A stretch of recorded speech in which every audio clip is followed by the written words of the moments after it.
Pomaže Bog, dragi šestaci. Ja sam veroučitelj Slobodan Lukić, veroučitelj sam u osnovnoj školi Markušica. Pre početka svakog časa, a tako i ovog, pročitat ćemo molitvu. U ime Oca i Sina i Svetoga Duha. Oče naš, koji si na nebesima, da se sveti ime Tvoje, da dođe carstvo Tvoje, da bude volja Tvoja i na zemlji kao na nebu. Hleb naš nasušni daj nam danas i oprosti nam dugove naše, kao što i mi opraštamo dužnicima svojim, i ne uvedi nas u iskušenje, no izbavi nas od zloga. Slava Otcu i Sinu i Svetome Duhu, sada i uvek i u vekove vekova. Amin. Naša današnja tema bit će car Konstantin i krštenje carstva. Progon hrišćana. Crkva vodi svoje poreklo od samog Gospoda Isusa Hrista, odnosno hrišćanstvo, a crkva svoj početak vezuje za praznik Pedesetnice ili silaska Svetog Duha na apostole. Tada se samo hrišćanstvo proširuje, čak i ljudi koji propovedaju hrišćanstvo kao apostoli, đakoni, prezbiteri i episkopi, šire hrišćanstvo i dolazi do rukopolaganja. U tom periodu vladao je rimski car Neron od 54. do 68. godine. To je bio početak samog gonjenja crkve. Naime, u tom prvom periodu crkve, nastanku, da kažemo, i razvijanju hrišćanstva, Rimljani nisu odmah u početku gonili hrišćane, jer su oni hrišćanstvo smatrali kao za nekakvu sektu koja će brzo da iščezne. Međutim, kako je vreme proticalo, kako je odvijalo, hrišćani su se razvijali, zajednica se razvijala, širila se dalje, i to je smetalo rimskim carevima, jer oni u stvari su hteli i sebe su proglašavali za bogove. I htjeli su da im ljudi prinose žrtve, da ih ljudi hvale kao bogove. Međutim, to hrišćani nisu htjeli i tome su se na neki način usprotivili. Zbog toga dolazi do mnogog gonjenja. U vrijeme cara Nerona i njegove vladavine postradali su sveti apostoli Petar i Pavle, koji su svima poznati. Međutim, bilo je još drugih hrišćana koji su stradali i koji su postali mučenici za veru Hristovom. Nakon toga dolazi jedan period kada je hrišćanstvo bilo manje gonjeno, ali i tada je bilo gonjenja. Rimski car Dioklecijan, koji je vladao od 284. godine do 305. bio je jedan od najsvirepijih progonitelja hrišćana. U to njegovo vrijeme postradali su sveti Georgije, sveti mučenik Irinej, koji je bio prvi episkop u današnjoj Sremskoj Mitrovici, njegov đakon sveti Dimitrije, sveta mučenica Anastasija i mnogi drugi. Nakon toga, i odnosno u tom periodu vladavine cara Dioklecijana, bilo je i dalje progona hrišćana, a to se nekako sve smiruje dolaskom na vlast cara Konstantina. Flavije, Valerije, Aurelije Konstantin, poznatiji kao Konstantin I Veliki, bio je rimski car u periodu od 306. do 337. godine. Rođen je u Nišu između 271. i 273. godine. Nais, latinski, ili Naisus, je bio antički grad kog su prvo naselili Dardanci u 3. veku pre nove ere, odnosno pre Hrista, a kasnije su ga utvrdili Rimljani. U Naisu ili Nišu rođeni su budući rimski carevi Konstantin Veliki i Konstancije III. Slovenska plemena su Niš osvojili oko 612. ili 614. godine. Na mestu antičkog Naisa danas se nalazi grad Niš, koji je u Republici Srbiji. Konstancije Hlor bio je njegov otac, koji kroz vojnu službu napreduje do titule Cezara i dobija na upravu Galiju i Britaniju. Njegovu majku Jelenu istorija opisuje kao dostojanstvenu i veoma pobožnu ženu, koju je njen sin car Konstantin Veliki proglasio Augustom, odnosno caricom. Pre nego što će postati rimski car, Konstantin je morao da izvojuje pobedu nad Maksencijem, koji je, kao i on, želeo da se domogne titule. U to doba rimsko carstvo je bilo podeljeno na dva dela, na istočno rimsko carstvo i na zapadno rimsko carstvo. Istočnim je vladao car Konstantin, a zapadnim Maksencije. Do odlučne bitke među njima došlo je 27. odnosno 28. oktobra 312. godine. Ovdje vidimo podelu rimskog carstva, zapadno rimsko carstvo kojim je vladao car Maksencije i istočno rimsko carstvo kojim je vladao car Konstantin. Dan pred bitku Konstantin i njegova vojska ugledali su na nebu iznad sunca svetlosni krst sa nazivom ili natpisom "Ovim pobeđuj".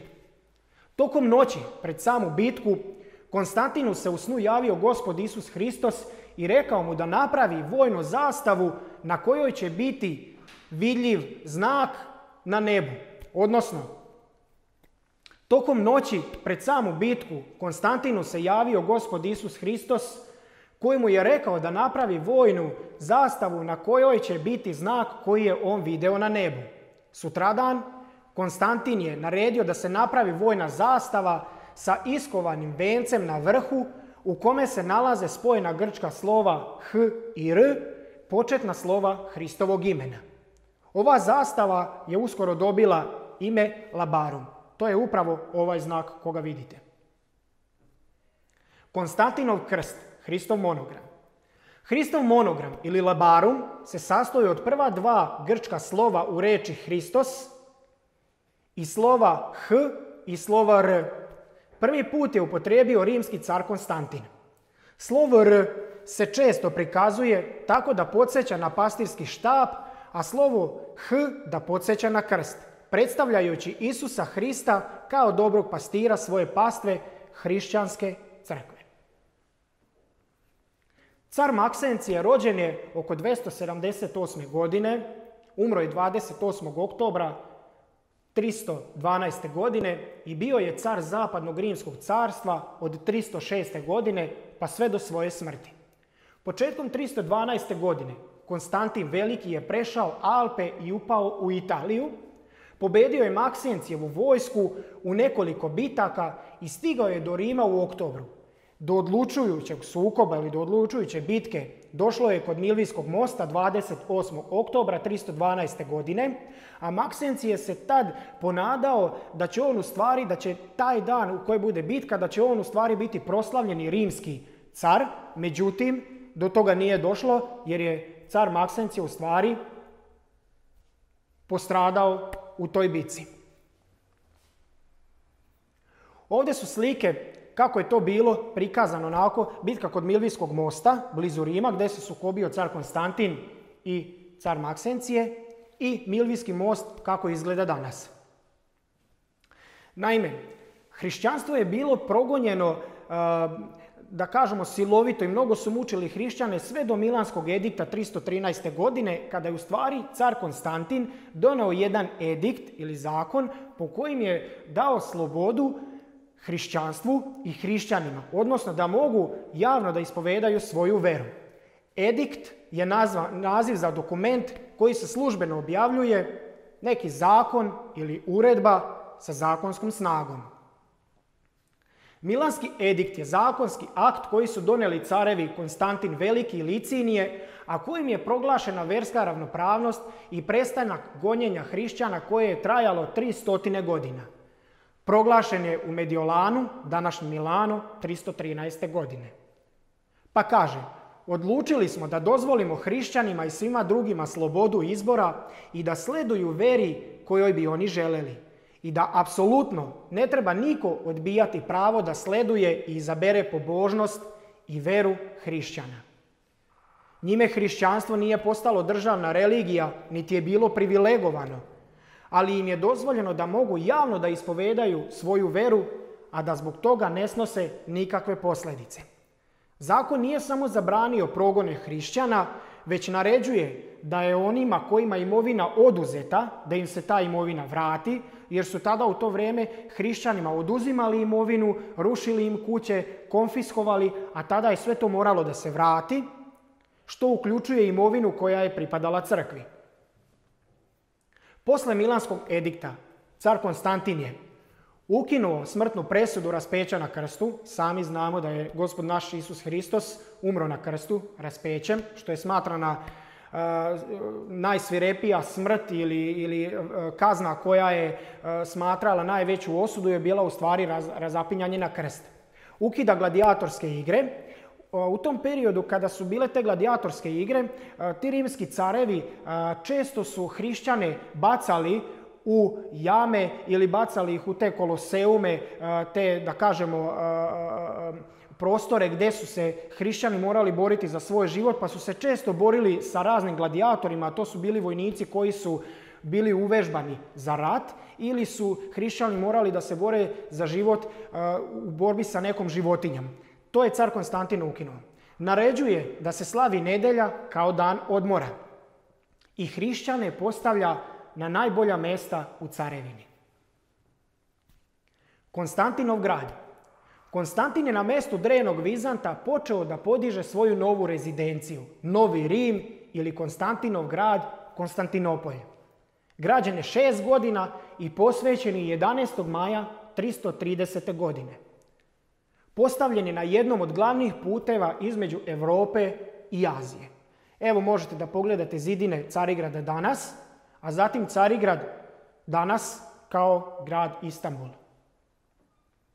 Car Konstantin je sazvao i prvi Vaseljenski sabor u Nikeji 325. godine, kada je osuđeno Arijevo učenje, odnosno kada je postala Arijeva jeres. Tada je car Konstantin na početku zasedanja vratio se saboru i pozvao ih na slogu.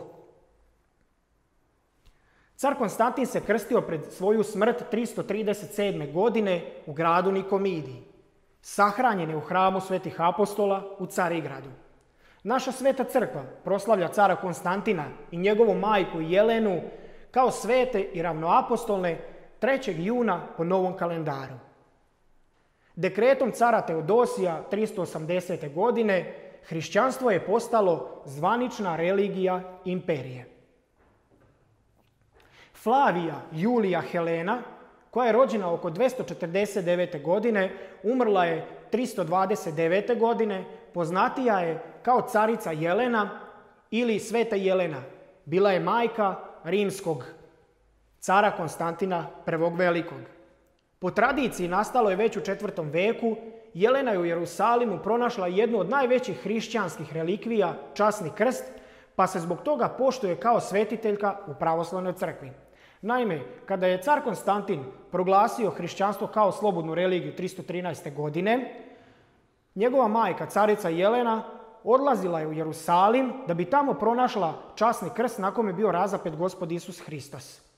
Tada nisu mogli da pronađu časni krst, ali ona saznala da za krst zna Juda, jedan starac, i ona ga je tada primorala, odnosno da kažemo naterala, da joj otkrije mjesto gdje se nalazi časni krst.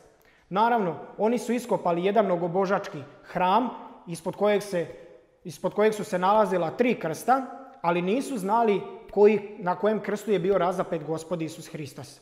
Da bi to saznali, u to vrijeme je prolazila jedna povorka koja je vodila mrtvaca da bi ga sahranili. Oni su zaustavili povorku, stavili su jedan krst na tog upokojenog, mrtvac nije vaskrsao, stavili su drugi, također se ništa nije desilo, a kada su stavili 3. krst, upokojeni je vaskrsao.